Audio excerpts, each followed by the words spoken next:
This panel, as was mentioned, we're going to focus on biblical worldview. But before we jump in, I want to give each of these guys a second to just share who you guys are and your name. I'm Jeff Myers. I'm the president of Summit Ministries, based in the little hippie town of Manitou Springs, Colorado. And for 62 years, we have been training young adults to embrace a biblical worldview, embrace God's truth, and champion a biblical worldview so they can be difference makers in every aspect of the culture, including politics, and the military, science, business, education, and that's it. Yeah. Jeff is the best. My name is Lucas Miles. I'm the president of the Influence Network and the author of the new book, Woke Jesus, that came out here just back in June. I am published through Humanics, which is Newsmax's publishing arm. Did a show on Epoch TV called Church and State. And I'm in South Bend, where I've been battling the Pete Buttigieg regime since like 2012. So that's who I am. I'm John Cooper. I'm going to be as loud as Lucas. I'm John Cooper. I play in a rock band called Skillet. And we sing some rockers. I like it. I'm a follower of Jesus. 2015 is when I decided that if Christ was Lord of everything, then I think Christ has something to say about the public sphere, about policy, about politics, about sex, about culture. And it wasn't enough just to play Christian music anymore. I had to get a little bit loud so that we could see Jesus Christ glorified. And so that's why I'm here. I'm thrilled to be here with, actually, these are my friends. Not Jared, but Hey, so I want to jump right into this, though. You know, I read a statistic from Barna Group that said 6% of Americans have a biblical worldview. So I want you guys to answer the question, how did it get this bad to where we, in America, only 6% have a biblical worldview? You want to start, Jeff? I'd like to speak specifically to the generation I work with. So I work mostly with Gen Z, and I work with tens of thousands of them every year. What we've seen is an embrace of counterfeit worldviews that have decimated the education system. Why did it happen? I think at some point along the way, we shifted from the idea that we should be people who seek the truth, and instead we should be people who speak our truth. So we've given up on the idea that truth actually exists and is knowable by us. As the statistics on the belief in truth go down for the generation I work with, the statistics on all kinds of maladies, even mental illnesses, continue to skyrocket. So 75% of the young adults I work with say they do not have a sense of purpose that gives meaning to their lives. 75%. 53% say they regularly struggle with anxiety and depression.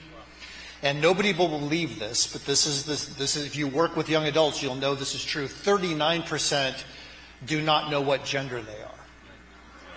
39%. You know, I think that, a lot of the ministry of the church is reactionary. And you look back at the seeker-sensitive movement, it did a great job of making converts and a very poor job of making disciples.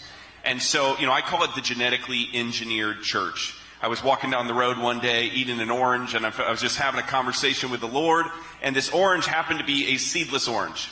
And it was kind of like God was asking me, what do you like about this orange? And I'm talking to him, and this is what my spirituality looks like. Don't judge me. And so I'm going, okay, it's bright colored, it's juicy, it's easy to eat, there's no seeds for me to choke on. And it was basically like he said, that this is my church. Because the reality is a genetically engineered piece of fruit is actually very good for the single consumption. But it doesn't have the genetic makeup to be able to reproduce itself into the next generation. And I think that's the seeker-sensitive church left us at that place with enough sustenance for that generation that got saved, but not enough sustenance to reproduce in the next generation. And then they became the perfect substrate for the progressive church to really get that ideology to get planted in them and kind of push them into this woke culture that we're seeing today. That's good. That's fantastic. I think that at some point along the line, it seems to me that the church decided that we're going to let Jesus tell us how to get to heaven, and we're going to let man tell us how to live on earth. And it doesn't really matter. It's going to be fine because it can't actually get that bad It can't get so bad that, like, your kids are being trans at school. It can't get so bad that the smartest and most intelligent people in our country would say that a man can have a period. And if you disagree, you're going to get kicked off of social media or lose your job. It could never really get that bad. So I think that we've just kind of, we've been a little bit like the prodigal son. We took the money, we took the inheritance, and we're like, I'm never going to run out. It's going to be fine. I'm going to spend it on booze and women and all the things I want to do. And it'll never get that bad. And guess what? We are seeing the fruit now of what it means to follow man instead of follow Christ. And it is so much worse than anybody ever, I think any of us ever imagined it could be. And it is so bad and so enticing that even large portions of the church are saying, maybe man is right. Maybe God isn't right. And all of a sudden the church has gotten compromised because the church is weak and impotent and not been living in the power of the Spirit of God. They've just been trying to make man happy and get those, I call them woke cookies. They're like accolades. It's the virtue points from the world. They want those woke cookies, man. So we got to go back to the Word of God or we're going to be in a bad, bad situation. That's good. So, there's so many different worldviews. I think I counted up to maybe 7 or 8 different worldviews if you want to identify them, right? But what is so compelling about these other worldviews that are swaying and alluring, a whole generation and the entire nation almost, 94% of the nation, to adopt these worldviews? What is it about these other ones?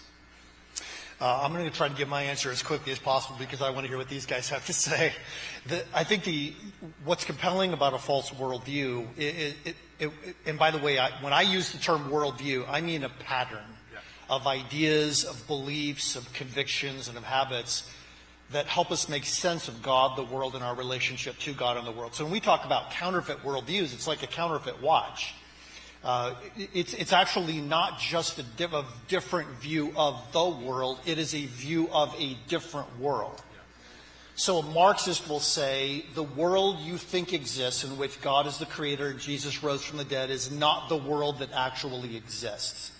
Instead, a world exists where you could explain all of your inadequacies by the fact that you are oppressed by people who are in power.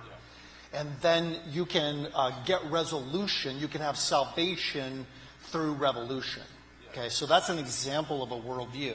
A lot of what creates it is just this sense of, I have somehow missed out. This was Satan as the serpent in the garden to Eve. Satan didn't come in and say, hey, I'm going to tell you a lie, and I hope that you believe me. The serpent came in and said, what God told you is a lie, and I'm going to tell you the truth.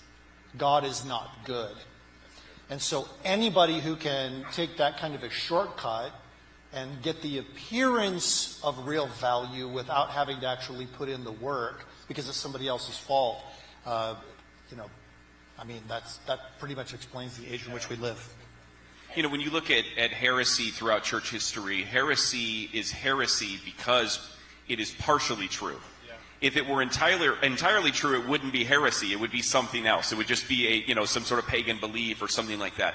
And I think what we're seeing specifically right now happening within the church, we could talk about culture, but there's a worldview crisis within Christianity right now, is that this so many people have grabbed a hold of this progressive Christianity, this woke Christianity. Now, we could say the same thing about whether transcendental meditation as we would say about progressive Christianity. And I think what these things provide is sort of a halfway house, where they can have one foot in spirituality, where they feel connected to a higher power, they feel like they're doing the spiritual thing, they can talk about eternal values, but they can also still do whatever they want. They can justify, the lifestyle that they want. They can justify, all of the crisis over gender and sexuality, their belief systems, all of those things, because they're cutting out and they're really removing from Christianity any part that is offensive to self and their ego, that helps them kind of just, be able to wake up every day,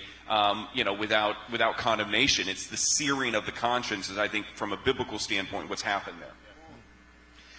Yeah, I think that the world is enticed by it because it makes us God.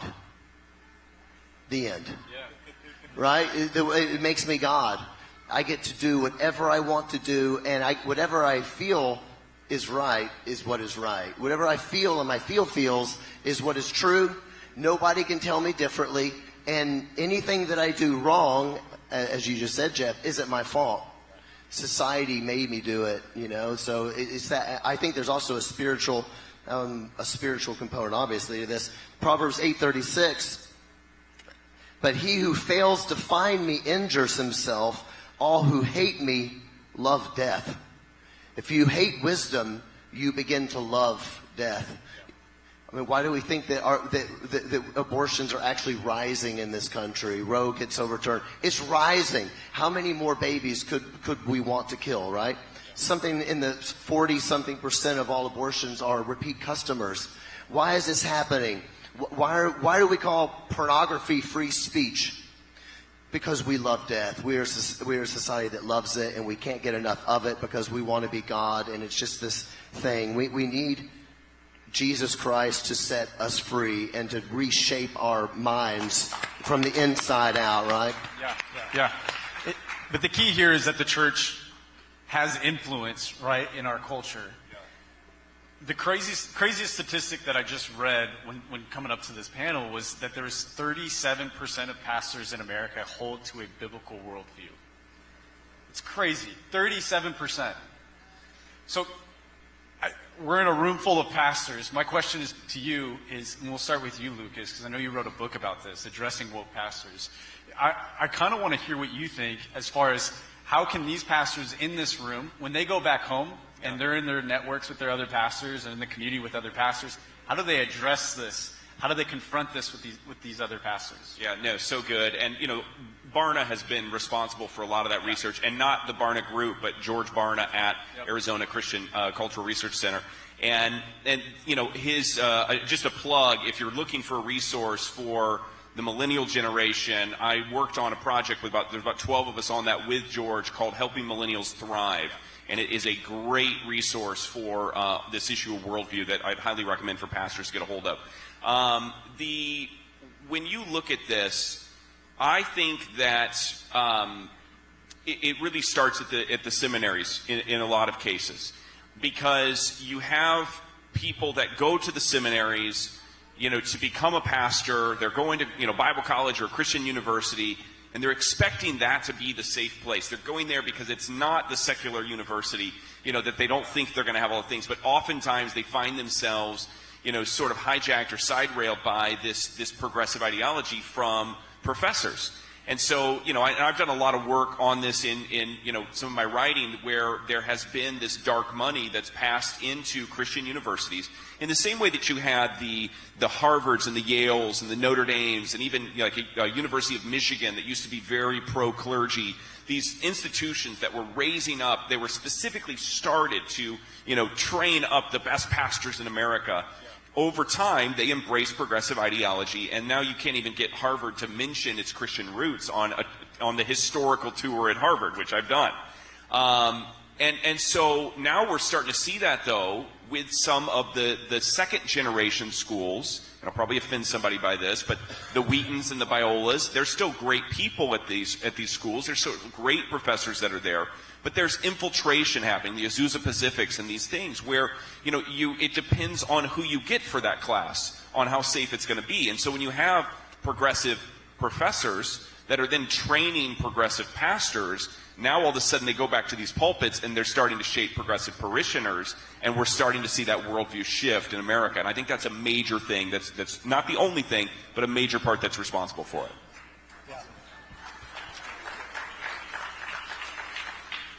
I came up through a Doctor of Philosophy program, so I've never been to seminary. I don't have, you know, a sense of how that all works. But I think a lot of pastors just don't know what to do. 95% of pastors, and this is going back to some of George Barna's research, say they believe the Bible speaks to today's issues. Well, then he pulled one over on them and handed them a list. Which of these issues have you ever addressed from the pulpit? Only 9% of it had ever said anything. Because they don't know how to address the issues except from maybe a politicized point of view. So from the perspective of counterfeit worldviews, anything Christians do is political. Okay, there's no way.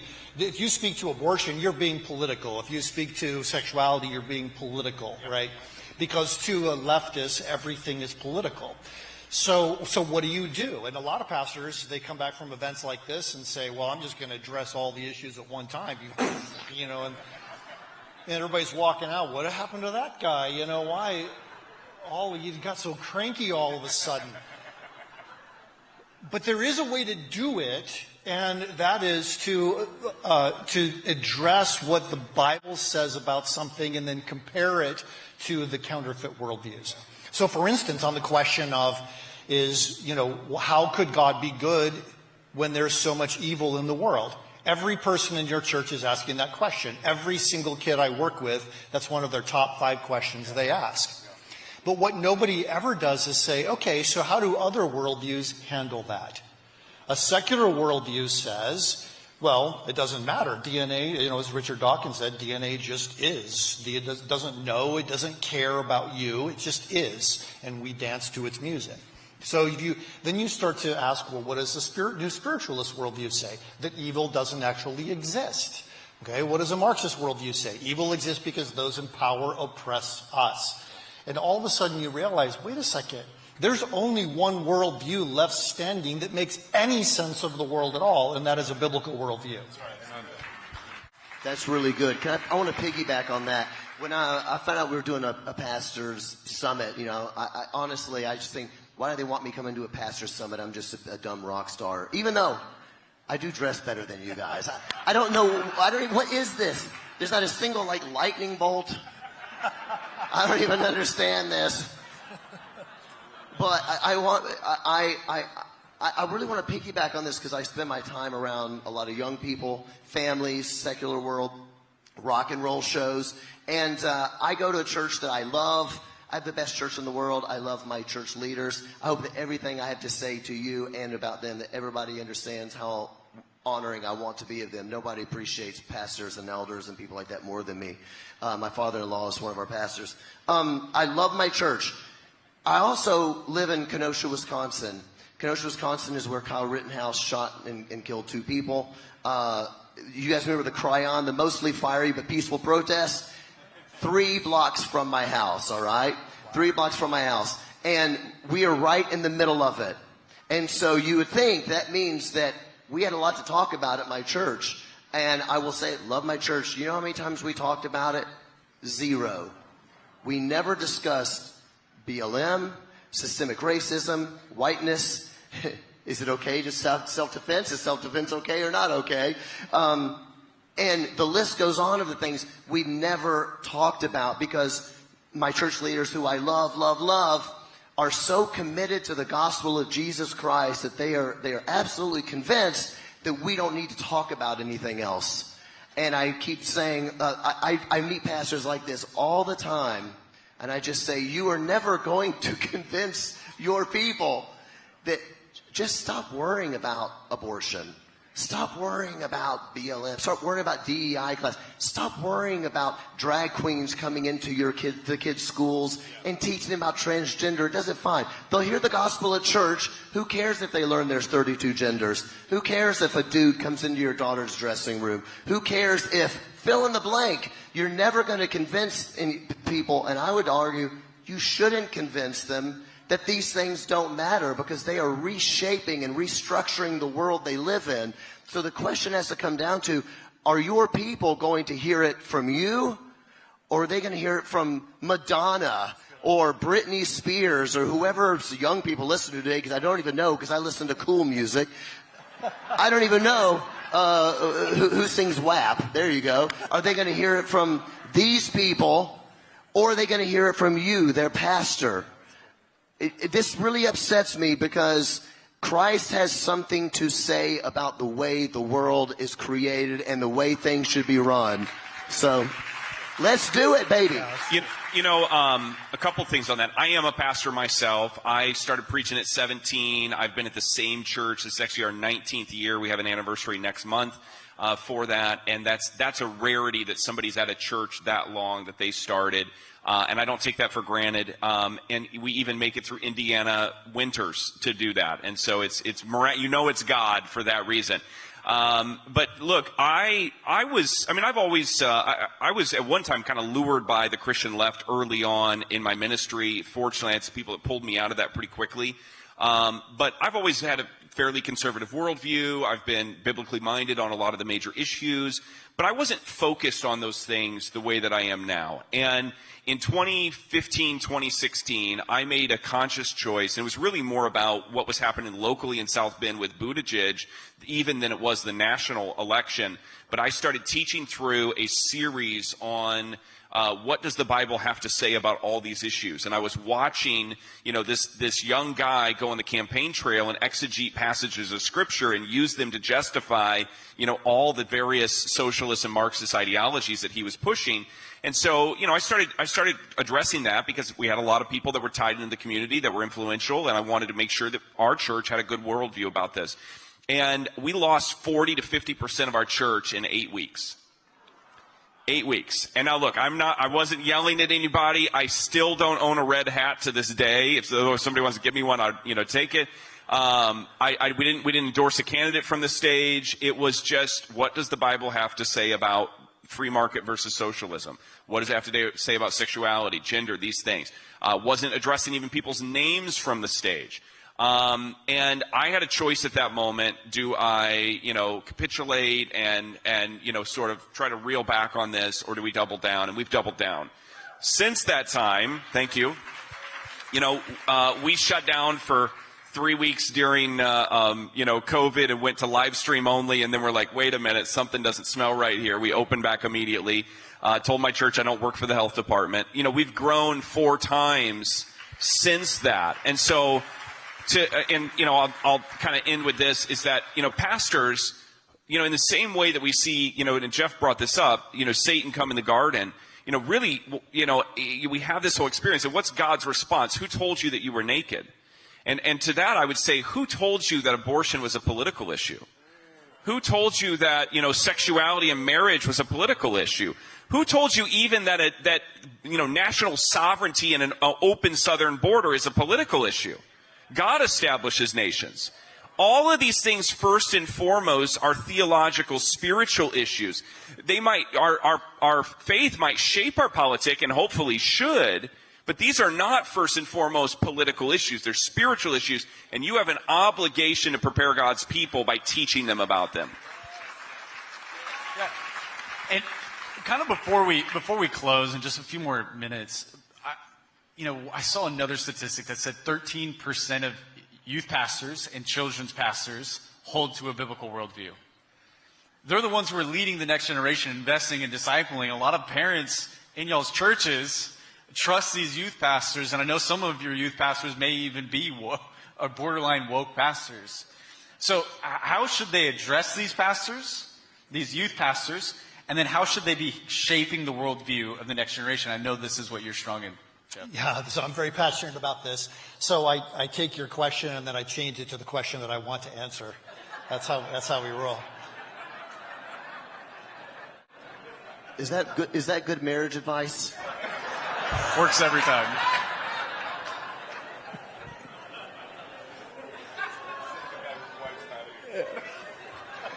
In Gen Z, 1% have a biblical worldview.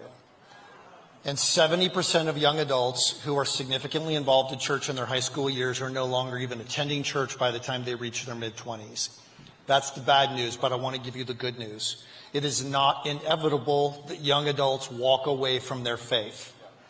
So what we have found at Summit Ministries, we have this kind of classic 11-day program where we bring in Christian apologists like Dr. Frank Turek, who will be here with you, people to address issues from a biblical worldview.